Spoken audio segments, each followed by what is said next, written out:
Halo, Assalamualaikum warahmatullahi wabarakatuh. Video pembelajaran ini saya akan menjelaskan tentang etika bisnis dan tanggung jawab sosial ya. Jadi seorang pemasar itu selain memikirkan bagaimana bauran 4P-nya dalam kegiatan pemasaran, ada hal penting juga yang harus diperhatikan oleh seorang pemasar, yaitu ada etika bisnis dan tanggung jawab sosial ya. Etika bisnis sendiri pengertiannya adalah mencakup bagaimana kita menjalankan usaha secara adil sesuai dengan hukum yang berlaku. Ya, jadi kemudian ada tanggung jawab sosial, komitmen usaha untuk beroperasi secara legal dan etis yang berkontribusi pada peningkatan kualitas kehidupan karyawan dan keluarganya, kemudian komunitas lokal dan masyarakat luas. Nah, kalian lihat ada bagian di atas ya, dari etika bisnis dan tanggung jawab sosial itu eh, pemasar akan mendapatkan keputusan bisnis yang akan dilakukan ya. Dari keputusan bisnis yang telah diambil itu menentukan bagaimana nantinya pendapatan perusahaan lalu mengarah kepada nilai perusahaan. Ya. Keputusan yang tidak etis biasanya timbul jika pengambilan keputusan hanya untuk menguntungkan diri sendiri daripada pemegang kepentingan yang di sini yang dimaksudkan adalah karyawan, pemegang saham, dan lingkungan. Kemudian praktek bisnis yang tidak etis dapat berpengaruh tidak baik terhadap nilai perusahaan. Nah, di sini ada manfaat dari etika bisnis. Yang pertama adalah meningkatkan motivasi pekerja, lalu melindungi prinsip kebebasan berniaga, dan yang ketiga adalah membangun corporate image atau citra positif ya. Jadi dalam melakukan usaha ya, etika bisnis ini contohnya adalah seorang pemasar itu tidak boleh melakukan praktek tipu-tipu ya. Contoh kecilnya adalah misalnya penjual buah itu mengurangi timbangan yang harusnya 1 kilo tapi timbangannya dicurangi, misalnya dijadikan 800 gram tapi bilangnya 1 kilo. Nah, itu adalah contoh dari pelanggaran etika bisnis ya. Nah, jadi bagaimana caranya nanti ketika kalian menjadi seorang pemasar atau pengusaha harus menjaga yang namanya etika bisnis. Karena sekali konsumen tidak percaya dengan kalian, selamanya konsumen tidak akan kembali untuk membeli produk yang kalian tawarkan. Nah, di sini ada jenis-jenis tanggung jawab sosial.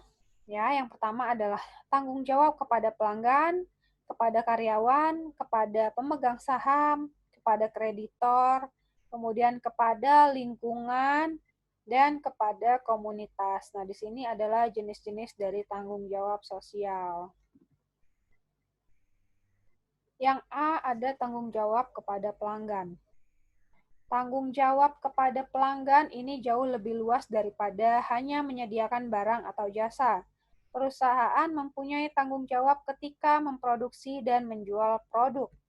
Ya, tanggung jawabnya meliputi yang pertama adalah tanggung jawab pada saat produksi. Ya, produk harus diproduksi dengan keyakinan menjaga keselamatan pelanggan.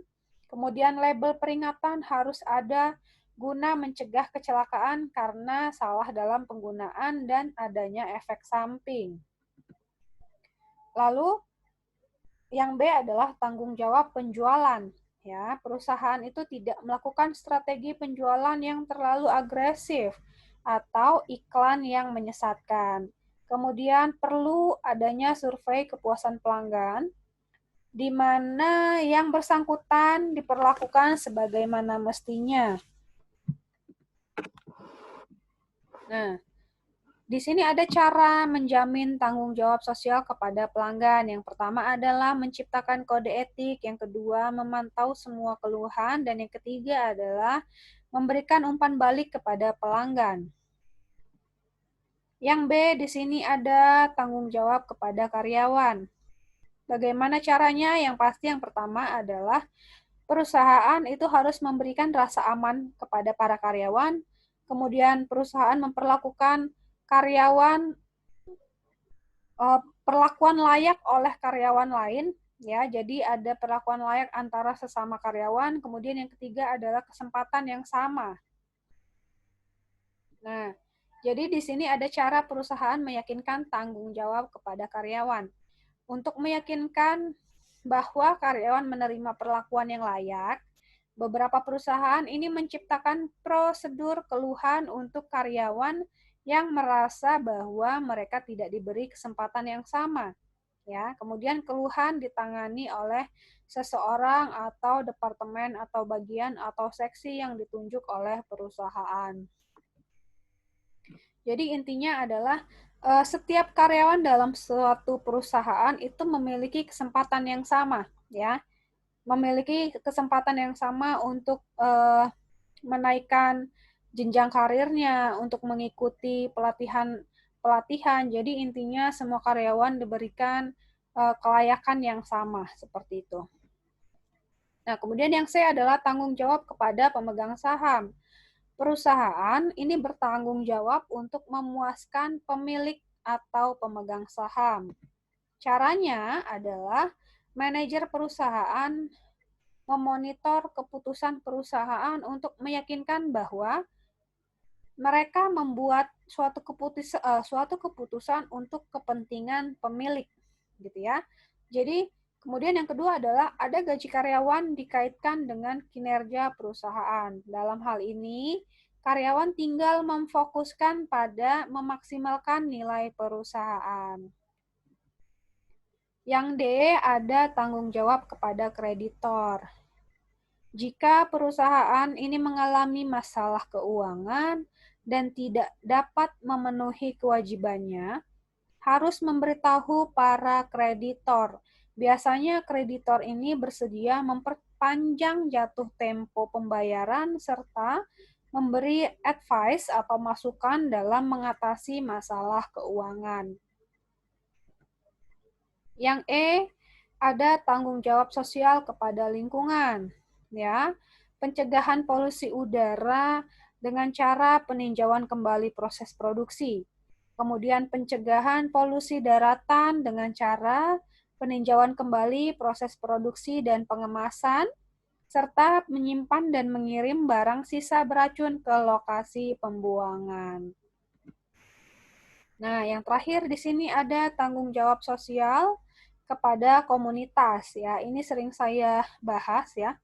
Jadi seperti mensponsori acara masyarakat lokal di sekitar perusahaan dengan memberikan sumbangan kepada masyarakat yang tidak mampu, lalu dengan memberikan atau menyumbangkan dana untuk tujuan pendidikan.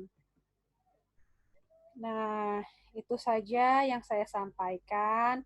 Semoga yang saya sampaikan ini bisa bermanfaat bagi kalian semua. Saya akhiri. Wassalamualaikum warahmatullahi wabarakatuh.